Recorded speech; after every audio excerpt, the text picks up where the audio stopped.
तर नमस्कार मित्रांनो, बॅकस्टेजपासून स्टेजपर्यंतचा प्रवास फक्त तुमच्यासाठी. मील 1 घेऊन दिवसाची सुरुवात झाली. ते झाल्यानंतर मी कॉलेजला पोचलो.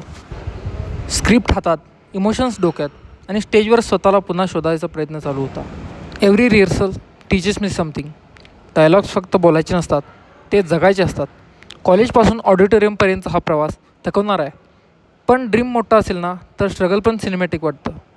मग मील 2 घेतली and after the lights off, theatre go off आणि the stage starts. The workout floor.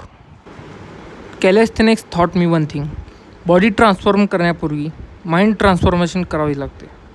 No shortcuts, no excuses, just discipline, consistency and pain nobody sees. आज स्ट्रगल उद्याचा ग्लोअप असतो. The body you want is hidden behind the excuse you repeat every day. People want motivation, but real transformation starts when you work even without motivation. Weaknessपासून स्ट्रेंथपर्यंतचा प्रवास heavy असतो, पण believe me, once you start loving the process, there is no going back. And one day, the same people who ignored your hard work will clap for your transformation. तर माझी अशीच theatre live बघण्यासाठी मला follow करा.